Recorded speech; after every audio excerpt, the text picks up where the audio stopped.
Alrighty, good morning, everybody, or good afternoon. Thanks for joining me today. I am Brittany, APSIA's Constituent Relations Coordinator.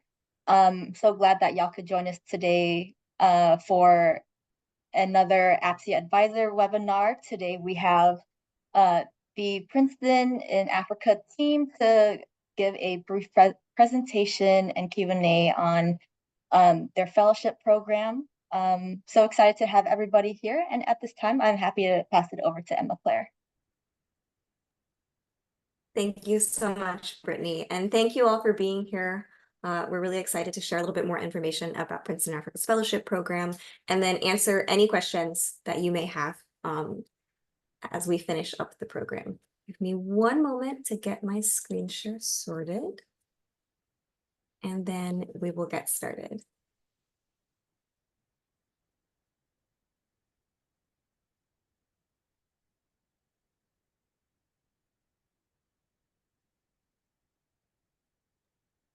During this time, feel free to introduce yourselves in the chat or drop any preliminary questions you might have for our speakers. Thanks, Emma. Go ahead. Thank you so much. All right, so welcome again to this info session about Princeton in Africa. This is an info session that is designed for any type of career services advisors, fellowship advisors, or any other professionals who work with students or alumni, anyone who would be eligible to apply for the Princeton Africa program. So we will go through specifics around our fellowships, what's available for applicants in terms of regions where they can work, sectors they can work in. We'll go over the application process and the application requirements, and then we'll open up for any questions that you may have. All right, so just to start, I wanted to introduce our team here at Princeton in Africa. My name is Emma Claire Jones. I'm the program manager here, and I'm joined by my colleague. I'll let her introduce herself as well. Hi, everyone. I'm Nan. I'm the program coordinator for Princeton in Africa.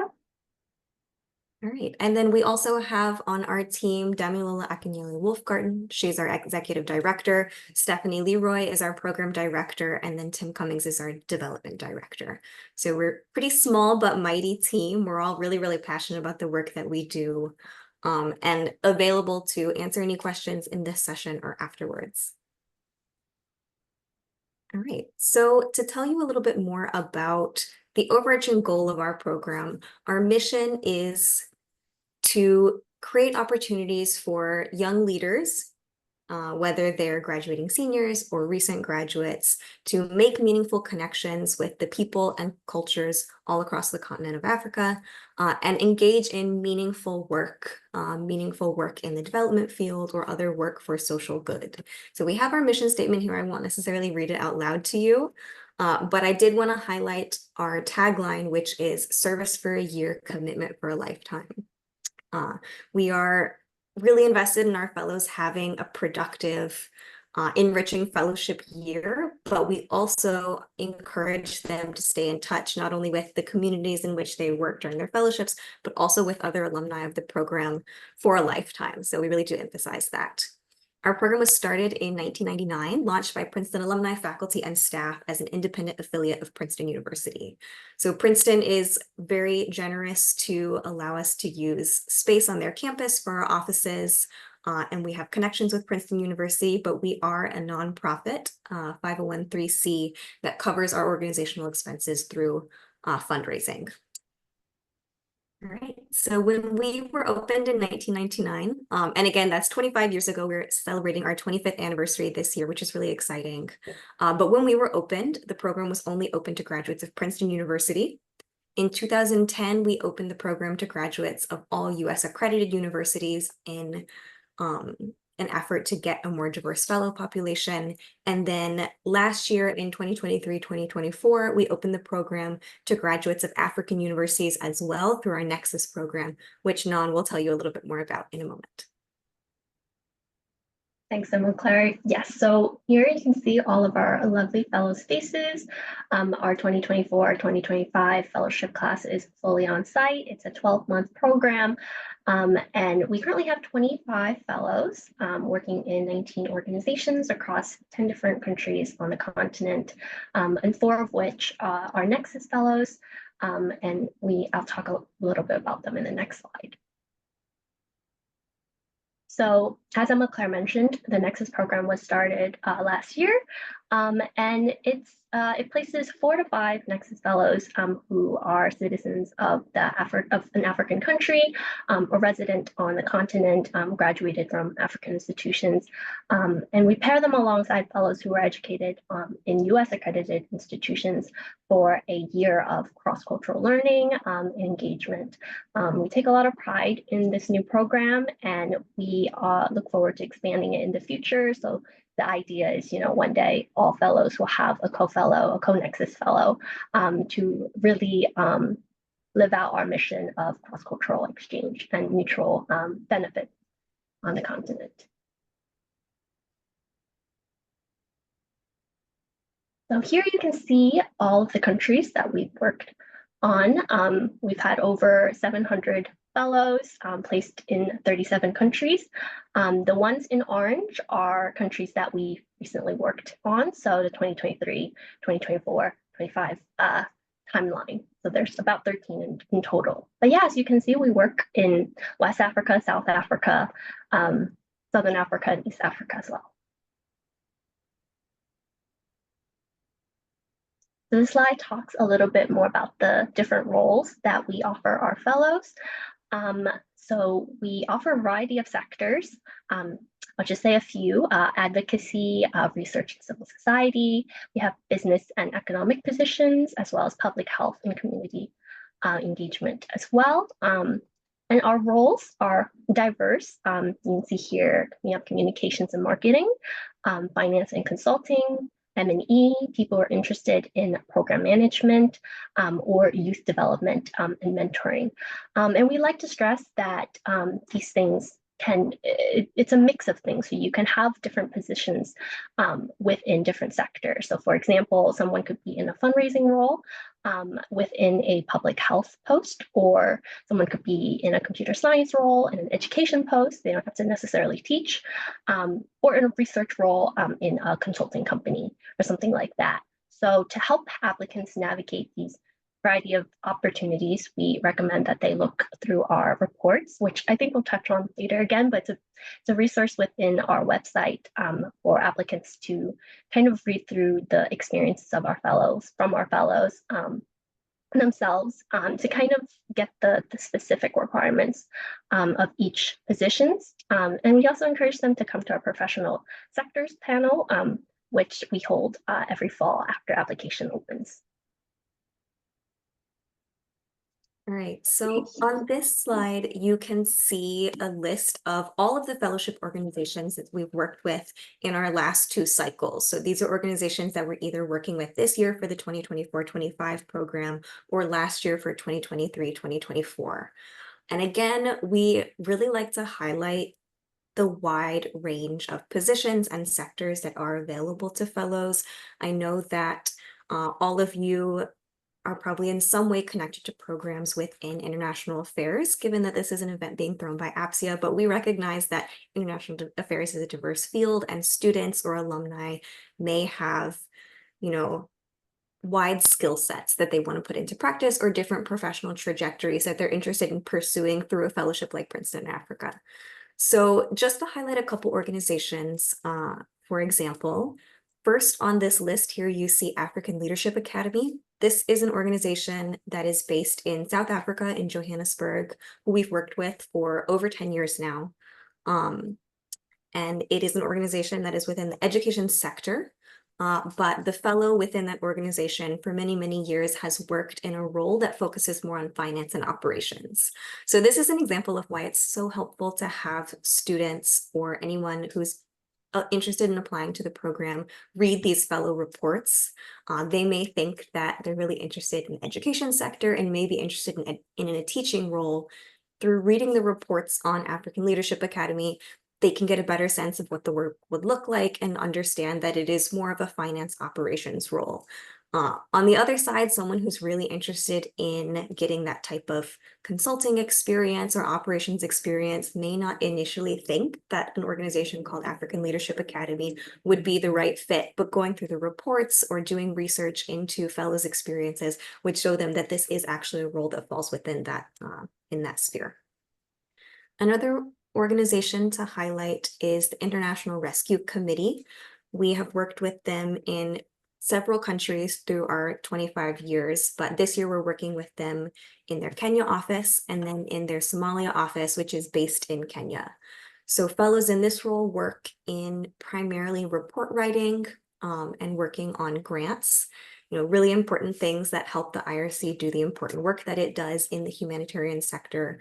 And then we also have had fellows in that role working more on communications and advocacy, getting the word out about the programs that the IRC is putting on. We also have a longstanding partnership with Baylor International.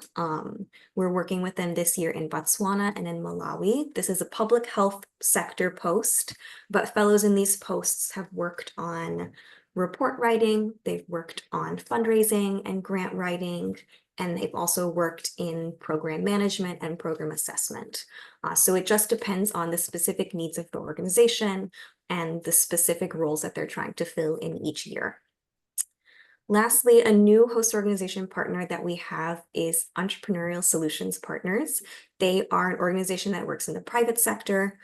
So we have a mix of nonprofit and then also private sector posts available. So Entrepreneurial Solutions Partners works in business and economic development. They're a consulting firm, but the work that they do is geared towards social good.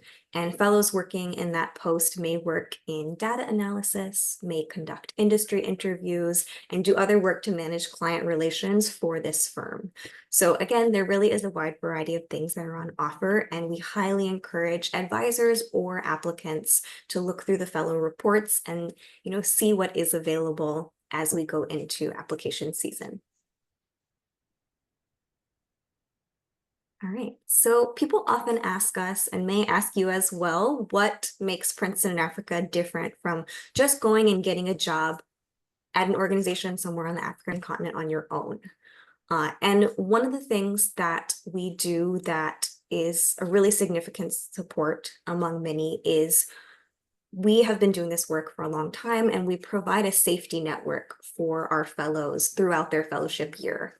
We provide medical insurance, medical evacuation insurance, security evacuation insurance, and emergency assistance services through International SOS for all of our fellows. So this is a service that they can take advantage of throughout their fellowship year if they have things that come up, whether that is medical needs or if there are other emergency situations. We have a network in place to support them and guide them, and if necessary, take measures to evacuate them.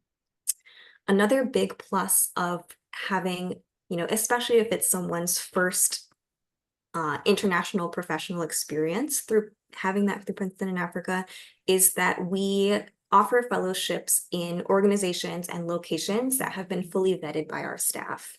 We have an application process that every organization that wants to host a fellow needs to go through that's very comprehensive and is reviewed by our programs committee. And additionally, we conduct site visits with all of our new organizations before they host a fellow. So these are organizations where Princeton in Africa knows the staff that fellows are going to be working with. We've been to the organization's headquarters for the most part. We've seen in many cases where fellows will be living. And so we're able to offer, a more comprehensive idea of what expectations should be going into the fellowship, and then support if there are things that need to be worked through during the fellowship year. The community, like I mentioned earlier, is another big plus. We have a network of fellows between 25 and 35 every year who are all embarking on the fellowship experience together. They may not all be in the same country or in the same post, but we create community among our fellows through our mandatory virtual orientation and other events, and they're able to lean on each other for community and support and inspiration as they go through the fellowship. We also have our alumni community that is over 700 strong, who volunteered to mentor fellows in one-on-one mentorship relationships. They lead professional development sessions and are generally very involved in supporting the fellows through the experience. And then again, once fellows end their fellowships, they become members of the alumni community, which is a large network for professional development and networking opportunities.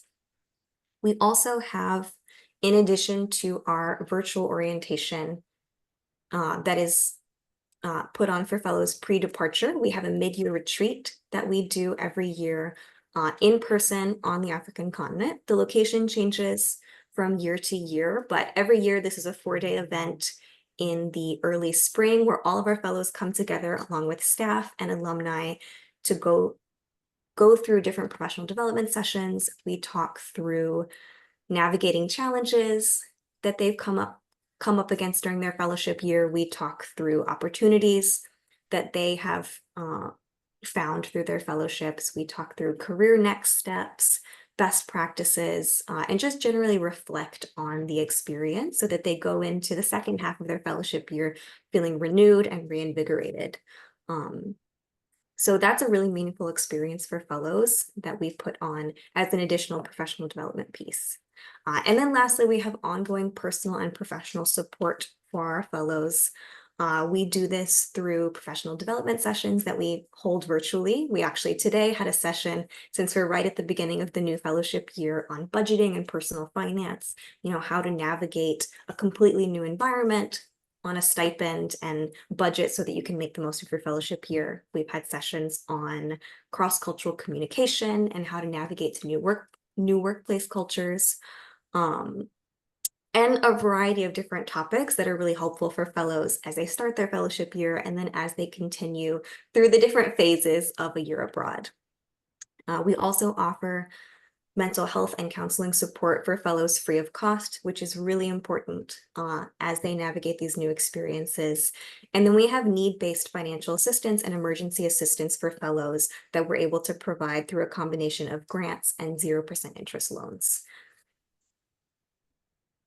All right, so to talk a little bit more about the benefits and finances available through a Princeton in Africa Fellowship, I'll start by talking about what fellows and prospective applicants should expect to cover if they are selected to be a part of the program. This is something that a lot of applicants have questions about, so it's always helpful to have this information as the application process begins. So first of all, applicants, if they are selected as fellows, should expect to cover a $350 program placement fee upon acceptance of a post. There is no application fee, but if a fellow accepts a position, this $350 program placement fee goes towards offsetting the cost of insurance that we provide for fellows during the fellowship year, other benefits, and supports our pretty rigorous application review process. Fellows should also expect to cover round-trip travel to and from their fellowship post at the beginning and then at the end of the fellowship year. Some of our organizations cover airfare within their terms, but the specific terms for each host organization and each placement will depend. So each organization has an agreement with us that has different terms for the fellow. So fellows should expect to cover round-trip travel. It may be that where they're placed provide some money towards travel, it may not. So we always say that they should expect to cover that travel themselves.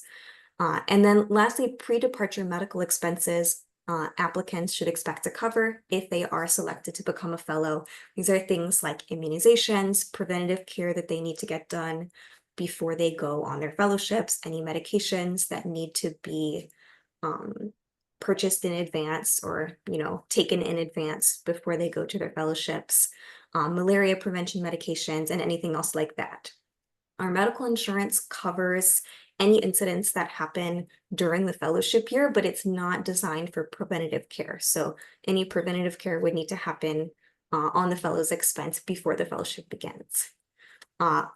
While on the fellowship, all of fellows' basic on-the-ground costs are covered by their fellowship stipend. Each organization pays a stipend and provides either housing or a stipend to pay for the cost of housing to fellows. So once they're on their fellowship, their daily needs will be covered by the stipend that's provided to them, but these expenses would come before that and are good to keep in mind.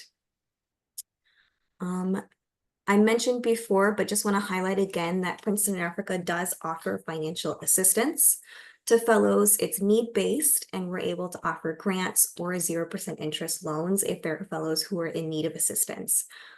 So this is something that we say applicants can inquire about, and certainly if they're selected as a fellow, we have conversations and we're able to go a little bit more in depth into what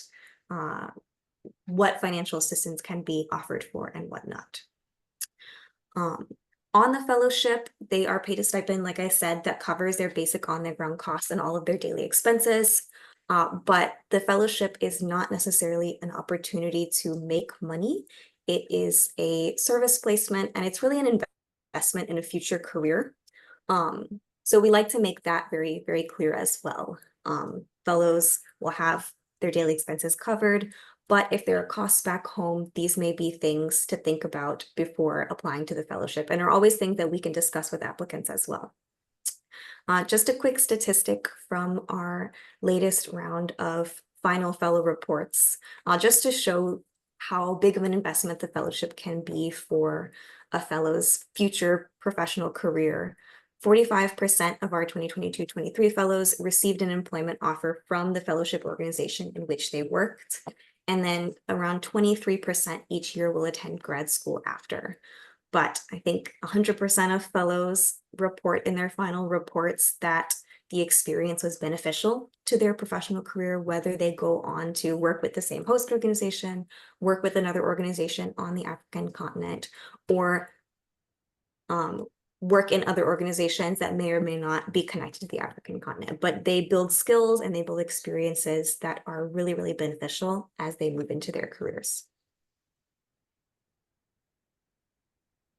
So arguably the most important thing that we're looking for in an applicant is just someone who is committed or interested in Africa as the development of the continent.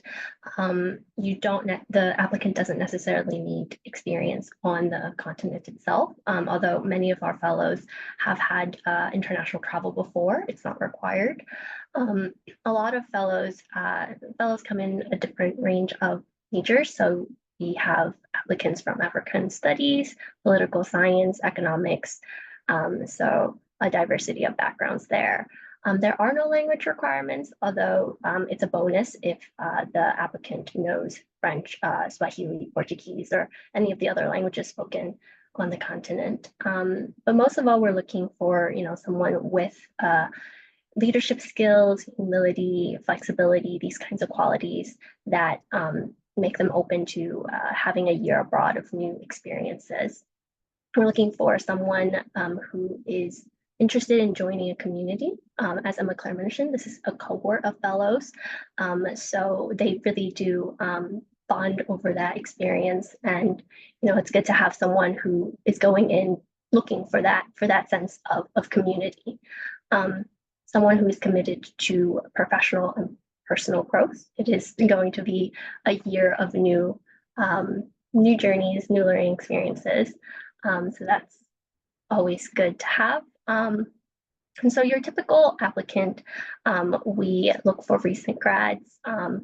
Their age has to be lower than 35. And I'll touch a little bit more on eligibility in the next few slides. But yeah, someone who is eager to learn and who is ready to get to work on the continent.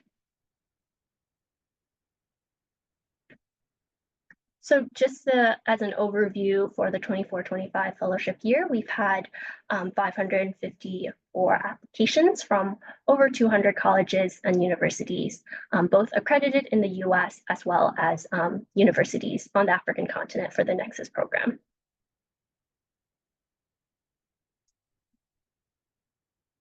So over here, I'll briefly lay out the application materials. It's probably not anything new for you, but we do have an online application with some background information. We ask our applicants to submit an unofficial transcript as well as an official one, which we ask to be sent to our inbox. We ask for a resume, letter of recommendation, and yeah, we emphasize that the applicant should be applying not to a specific post. Although they should do their research, our fellows, our applicants are put in a candidate pool. And the selection process is based on matching interest and skill sets. So they should go into the application process with an open mind. We ask that they also submit a bio and resume that is going to be sent to the organization itself. And the letter of recommendation should, speak about their character, internship, and professional experience. And as of 2022, we have waived our application fee, so it is free to apply. And so the application timeline, we're planning to launch the application in late August, and the application will close on October 27th.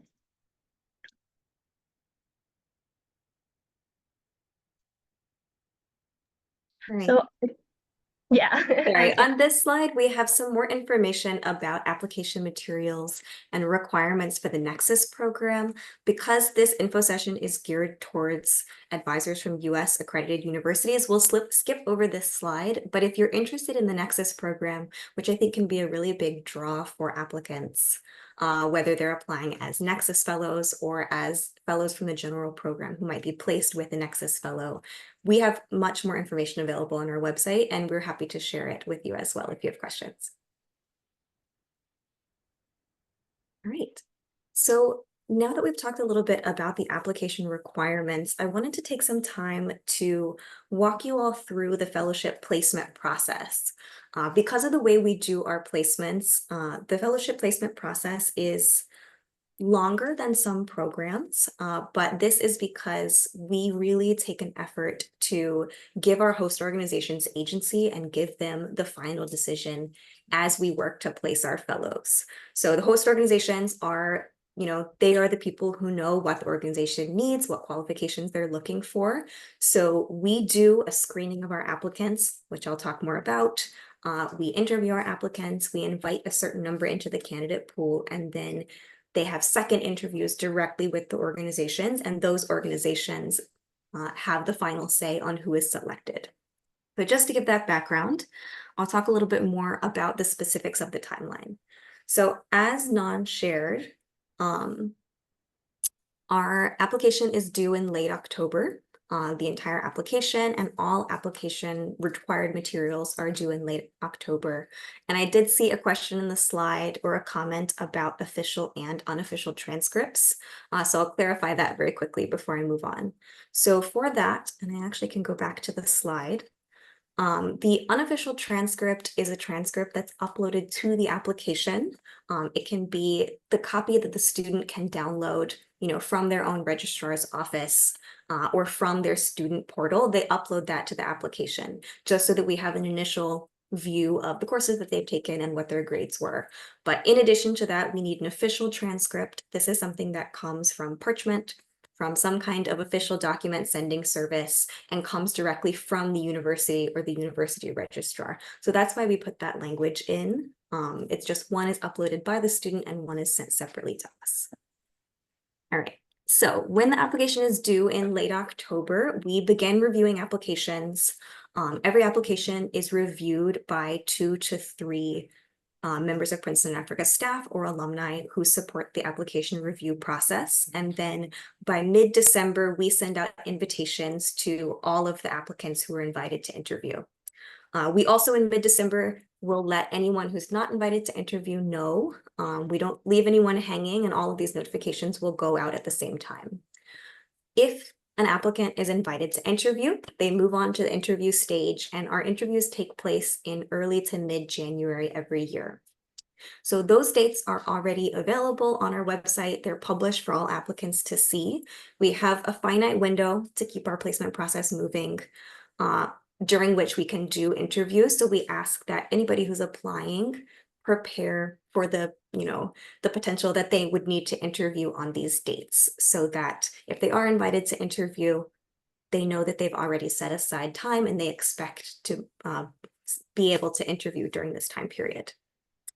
All of our interviews are conducted virtually. And by the end of mid-January, we finish our interviews and we then move into the next phase. So right after interviews finish, staff does a second review of all of our applicants who were interviewed. And then in early February, we send out notifications letting all interviewees know if they have advanced into the candidate pool. So this candidate pool stage, which begins in February and lasts through May, is the stage of the placement process where Princeton Africa staff take the application materials, the interview materials, the interview notes, and our knowledge of our host organizations and what they need. And we work to find a good fit between our applicants and the organizations that we have. So this is why it's really important that applicants know that they are applying to Princeton and Africa as a whole, not to a specific post, because we may find that we ask them to register their interests in specific posts in the application. We may see that someone is really, really interested in 2 different education posts from their application. But if we have another organization with a similar role that maybe they didn't hear about before they applied, or we see something in their interview or in their resume or in their application that we think would be a good fit with an organization that they might not have considered, then we would be open to considering them for that role. So as we do the placements process, we are in touch with every candidate who we're considering sending forward for a position. So we have individual conversations with every candidate, and we ask them to confirm if they're interested in being sent forward for a post or not. If so, then we send their information to the organization, they have an interview with the organization, and then the organization will make the final decision and we let that candidate know. So this process is rolling. We stagger the placements with each organization so that applicants are able to interview, and then the organizations are able to review the interviews and make their decision. So some organizations' placements will be finished by the end of February. Some may happen up into early May. It just depends year to year on priorities of the organizations and the way that we organize our placements. So applicants do often ask how we organize placements. It's a complicated process that has to do with the needs of all of the organizations, but it is rolling, and we do ask that applicants who make it to the candidate pool are flexible during this time. But all of our placements will conclude by late May, and then we have our mandatory virtual orientation in early June. It's June 6th through 8th of 2025. So all placements are concluded before then so that all of the placed fellows can join that orientation. This graphic hopefully will, help to explain the placement process and all of the moving pieces that go into it. So I'll start at the very top. The candidate pool refers to all of the applicants who make it first to the interview round of the process, and then after the interview round are invited to the next stage, to the candidate pool. We work to send forward as many candidates from the candidate pool as possible to interview directly with organizations, but we can't guarantee that every candidate in the candidate pool will be sent forward for a second interview or will be placed. So we like to be very upfront about that. It all depends, like I've said, on the fit between the applicant's qualifications and interests and the role that our host organizations are seeking to fill. So again, for every organization, we would speak with a pool of roughly 4 to 5 candidates. So we talk to them about the specifics of the role, the location, any relevant safety or security information, and give the candidates a chance to ask questions. If they confirm that they're interested in being sent forward, we would send the bio and resume of those 4 to 5 candidates to the organization, and then the organization itself has 2 weeks to interview all the candidates and get back to us with their decision. So by the end of those 2 weeks, we would let the top choice candidate know that they've been selected, and then that candidate would then have 3 days to consider the offer and either accept or decline. So we know that 3 days is quick. We have to keep to these timelines so that our placement process can keep moving and wind down by the end of May. We are very upfront about this as well, and we let candidates know that if they are being sent forward for a position, they should be prepared to start doing research about the location, talking to friends and family, talking to advisors, and really thinking through, if they were selected, if this would be a good fit for them, so that if they receive an offer, and since we send only 4 to 5 candidates forward for each role, the chances are pretty high that they would be given an offer, roughly a quarter to 20% chance. If they do receive an offer, then they're at least prepared mentally to make that decision without scrambling and trying to fit all of their research into 3 days. So we definitely remind them of that as we enter any placement process. If the candidate does not accept the offer, which does happen, people, as they do their research, might decide that a position is not for them. They go back into the candidate pool, and then they would be eligible to be put forward for another post if we see a fit with another organization. So being put forward for one post, whether they decline the offer or not, or are not selected for the position, they go back to the candidate pool and they can be put forward for something else. And every year we do have candidates who are put forward multiple times, sometimes successfully, sometimes not, but it's always an option if we do see a fit. Again, all selected fellows are required to join our mandatory pre-departure orientation from June 6th through 8th. It's really important for all fellows to be here because we start building that community, but we also go over really important health and safety information. We have them speak with insurance providers and emergency assistance providers and mental health support providers who they'll be working with during the fellowship year. And we have them go through professional development sessions led by alumni and board members to prepare them to start strong as they go off into their fellowships. Once this orientation is complete, selected fellows can start their fellowships anywhere between early June through mid-August. So it's quite a start date window. Any date within that window is okay for us, and that's something that the selected fellow would work out with the organization. All we ask is that whatever date the fellow and the organization select as a start date, the fellow should be prepared to make a 12-month commitment. So if they start their fellowship the second week of July, on July 15th of 2025, they should be prepared to make a commitment until July 14th of 2025. So this is something we're very upfront about as well when we speak to candidates, especially if there's someone who's considering applying to graduate studies or has other commitments that may start in late summer of the next year. Grad school is usually the biggest thing. We advise them to maybe start their fellowship a little bit earlier so that they don't have time conflict once grad school starts, if they are accepted, which many of them are. So applicants apply for a variety of reasons. Some applicants apply so that they can implement what they've been learning about in the classroom on the ground itself, whether it be from developmental work, humanitarian work. It's a good way to get hands-on experience. It's also a unique way to return to the continent. Many of our fellows are of the African diaspora, so it is a kind of homecoming to return to a new culture. It's a year of impact. A lot of our alumni experience professional growth, personal transformation, all the challenges and life-changing experiences of living abroad for a year. And a lot of our fellows build their careers on the foundation of their fellowship year, just because of all the new networks and opportunities that come their way. And as Emma Claire mentioned, these organizations on the African continent, it may be hard to get your foot in the door because some of the organizations may have a small budget or, their presence is just not known. And so Princeton Africa, having done this for many years, are able to establish that connection so that fellows can go out and help these organizations on the ground. So some of the statistics, and I think there are more statistics in the next slide, but just briefly from our 2022-2023 fellows final reports, 82% of fellows said that their fellowship directly impacted their career plans, and 100% said that their knowledge of their field of work increased significantly as a result of their fellowship.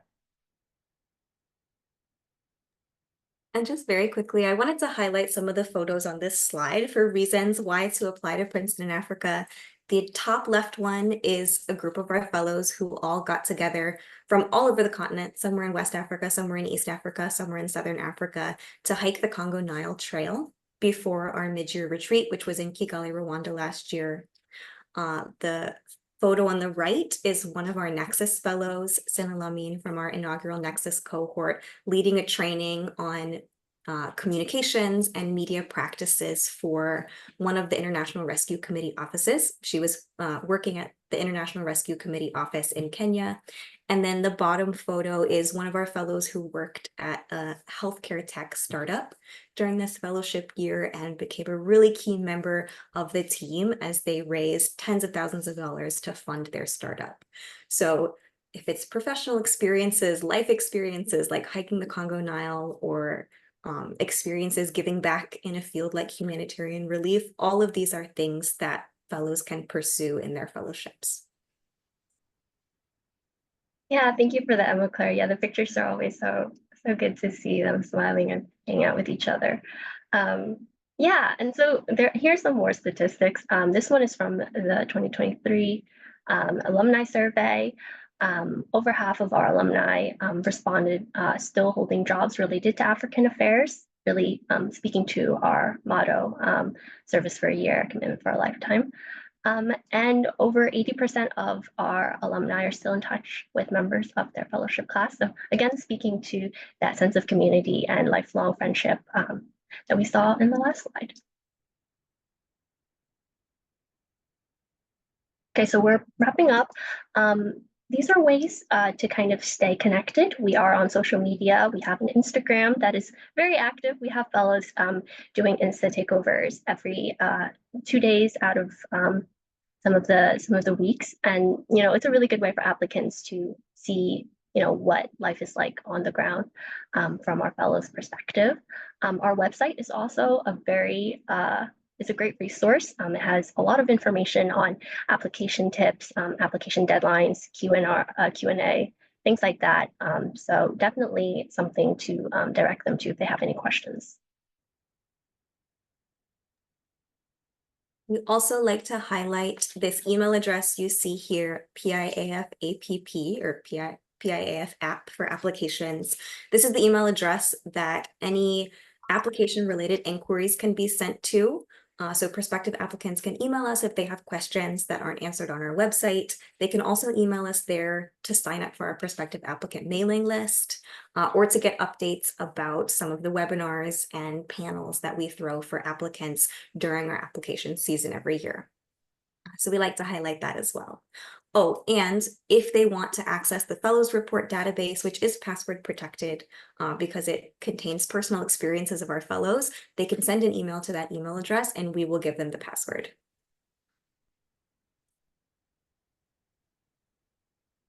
All right, so we will open it up for questions. And I think I will stop screen sharing for questions just so it's a little bit easier to see everyone.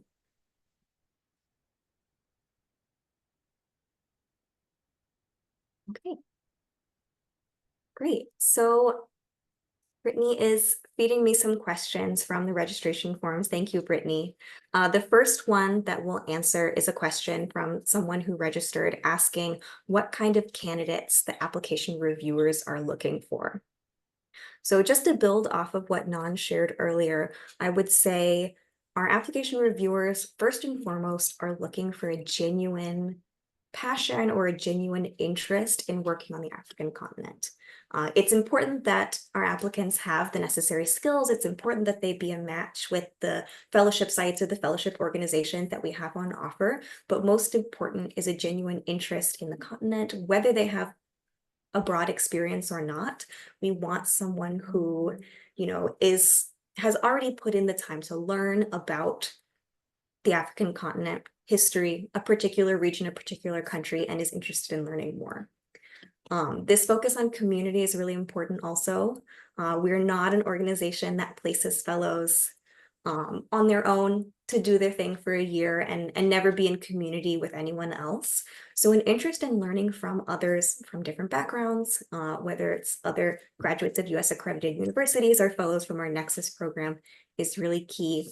And then I would say flexibility, resilience, and openness are important because it is, whether it's their first professional experience abroad, their first professional experience overall, if they're graduating seniors, or their third, moving to a new place, doing a year of work, potentially in a new field, certainly in a new community, is challenging. And we want people who are excited to take on that challenge and really make the most of it.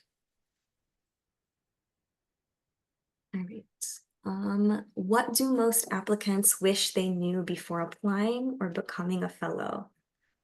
I'm happy to take this one on, but if you want to step in, I'll let you start as well. Able to see these questions. I was trying to find it in the chat. Could you repeat that to me? Of course, Brittany is sending them to me from the registration Oh, form. I The understand. question was, what do most applicants wish they knew before applying? Ah, I think I've said this in the slides, but yes, they are not applying to a specific organization. They're applying to be within the we call it the candidate pool. And so I think some candidates lock in on like an organization that they really want to be placed in, only to find out later that it's the position's not available or it's been filled. And so, like Emma Claire said, open mind is super important because it's important to know that your why is, that you want to be a part of the PIA fellowship and not necessarily to be placed in this specific host organization. So I think that mindset is really helpful and can set you up for success. Absolutely. I would add as well, some applicants really take advantage of the fellow reports, and I think that's incredibly helpful, not only to inform their application. If you have read about fellow experiences, it's easier to talk about why you're interested in having a similar experience.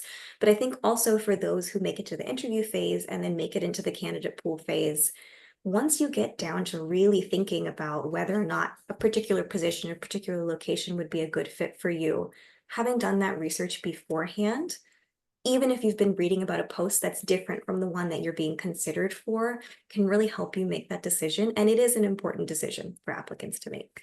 So I would say taking advantage of the fellow reports would be another thing that fellows or candidates find they wish they had done earlier. Any other questions?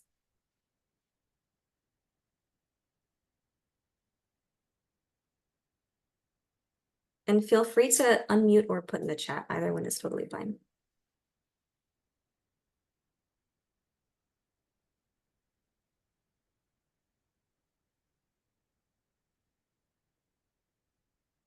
So we had a question about what component of the application applicants struggle with the most.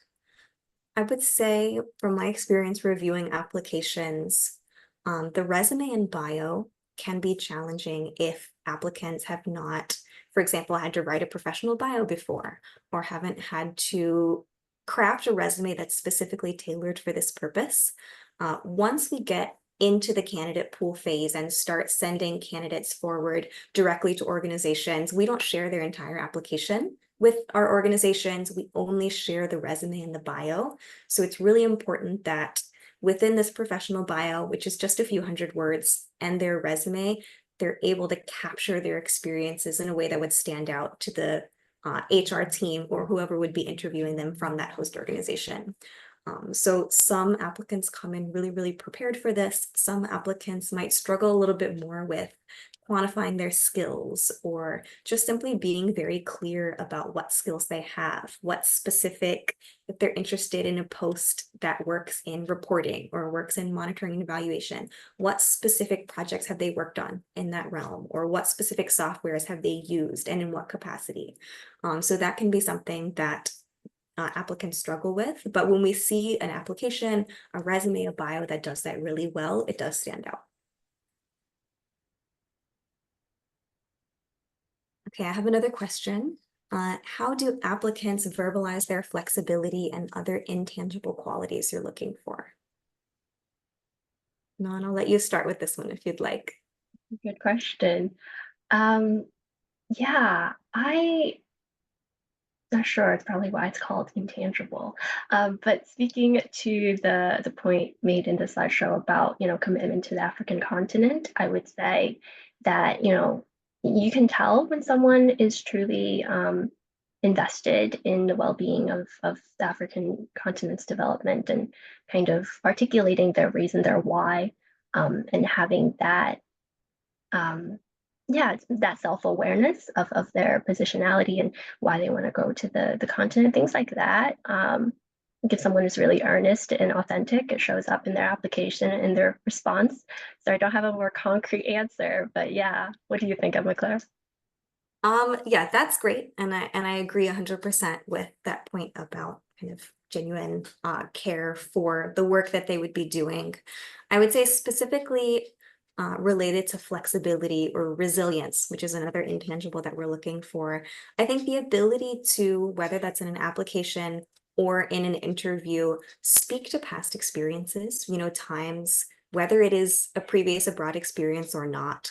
It could be a work experience, it could be a leadership position that they've taken on, but speak to when things have not gone their way and what they did to work through that, what self-care skills or professional skills they built as a result of that experience. We really look for that openness because we're very, very understanding of the fact that a fellowship year cannot be without challenges. It wouldn't be such an enriching experience if it was easy. So someone who has thought about what challenges they might encounter and is able to express how they learned from challenges in the past is really important. We have a saying, we have a saying that applicants should be high yield and low maintenance. So not exactly to that spirit of the message, but someone who is a little more independent and knows where they are, where their skill sets, what the limitations of that is. So yeah, someone who's very self-aware, I guess, to add Yeah. on to your answer. Absolutely. We have another question about whether or not students need international experience prior to applying. The short answer to that is no, not at all. It's not a requirement to have experience internationally or on the African continent. But the second part to this question is, if they have no international experience, how have these kind of applicants shown that they're qualified? So I would say if an applicant doesn't have international experience, again, there is no deal breaker involved in that at all. But it is helpful to see that they've made efforts in their own community to seek out and interact with people who might have different backgrounds from them, that they have taken the opportunity where available to learn about new cultures. That is very, very helpful.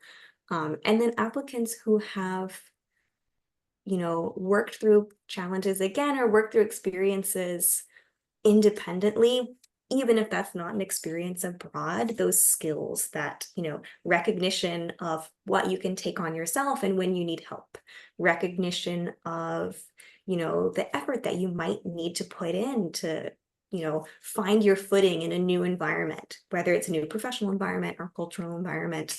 Those type of things can be communicated through experiences that happen domestically as well. Yeah, to add on that, language classes is a good one if someone has taken the opportunity to learn how to communicate in other places. I think that's also a good place to start. Yes, and then a commitment to service, whether that's international or domestic. If an applicant has shown that they are committed to working with a spirit of service, whether that's volunteering or interning or working with a nonprofit, or even working with, organizations within their campus that work to tutor other students or give back in some way, that is really helpful, even if it's not international, to show their commitment to the values that we hold at our core. All right. So how can advisors be of better service to prospective candidates and applicants? I would say encouraging applicants to do research on the programs offered and the experiences of fellows. I'm bringing it back again to that fellows report database because I will say from the application reviewer and the interviewer side, you can tell when an applicant has read through reports and when an applicant is basing their answers and basing their kind of personal motivations for the fellowship on something that is really realistic and grounded in what past fellows have experienced. So I think directing applicants to the website, directing them to that fellow report database is really, really important, especially since we do have a password for the database. Just encouraging applicants to reach out to us and get the password, or sharing that password if you have it with the applicants, is really important. Nan, I don't know if you have anything to add for how advisors can better advise applicants who are interested in the program. I would say that is a really good place to start too. And, the applicant mailing list, just being aware of deadlines and, what is needed. This is basic stuff, but like letters of recommendations, getting all your ducks in a row before the deadline creeps up on you. I think that's just also very helpful. And then lastly, I would say a second set of eyes on the resume and bio. Again, a resume, most students in undergrad have written resumes before, but they may not have tailored them for this specific type of program.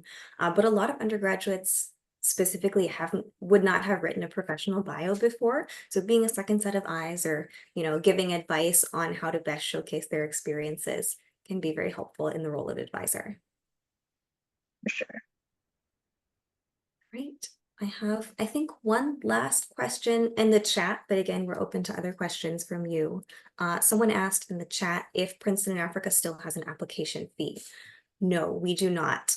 We have not had an application fee for the past 2 cycles. It's completely free to apply. The only, I guess, placement related cost for fellows would be if they are accepted as a fellow and accept their fellowship offer, they would need to pay that $350 placement fee. But that cost comes only for those who are accepted as fellows, and would be a cost that comes later into the process between February and May as we have our rolling placements going, but no fee to apply. All right. I see another question about what we're looking for in the bio that's not in the resume.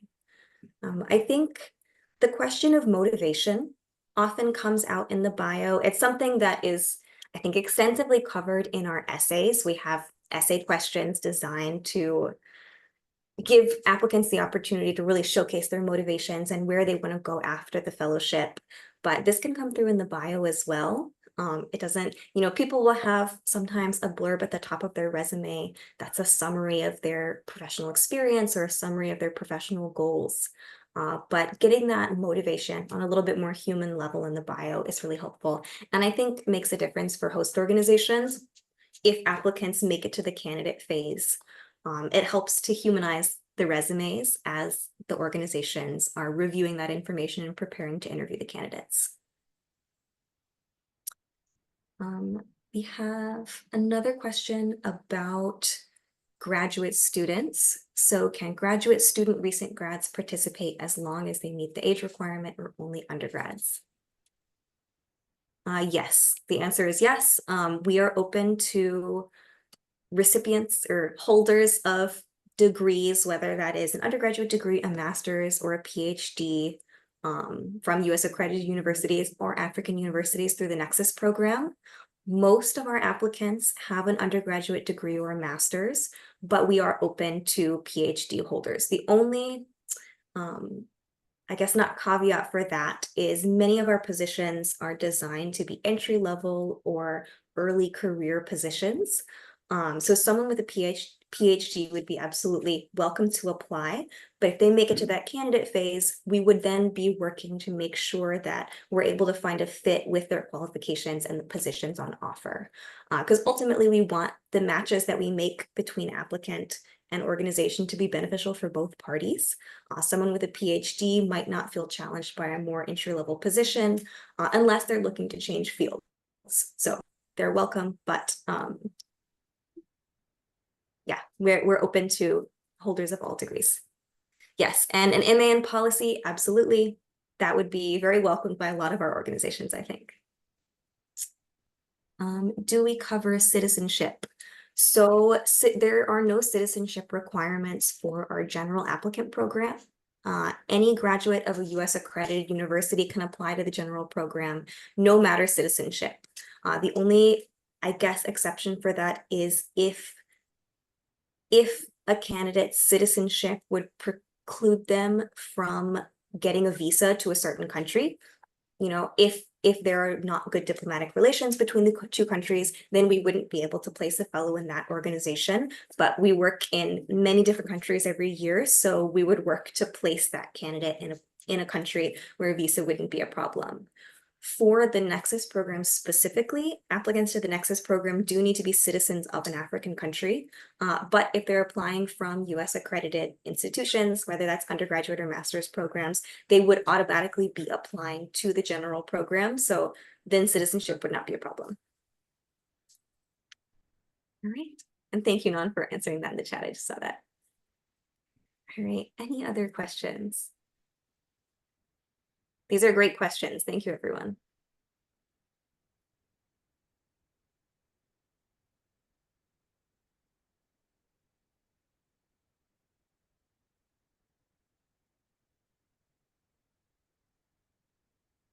Well, in the meantime, I'm going to put our application email address in the chat. I'm sure Brittany will share it as well, but I'll put it in the chat. Again, this is where you can email or send your applicants, your students, to sign up for prospective applicant mailing list, get the reports password, ask any questions that are answered on our website, any application related inquiries, you're welcome to send to this address, and Non or myself will respond. Thank you so much. Thanks, Emma Claire. Thanks, Nung. It was great having y'all here today. Really appreciate all of this information. I truly learned so much about Princeton and Africa. Yeah, thank you so much for joining us here today. Everybody will hear from me after this meeting, and looking forward to getting the recording up and the next time we get to see each other. Thanks, y'all. Thank you so much. Great to see Bye. you. Thanks, Emma. We hit stop.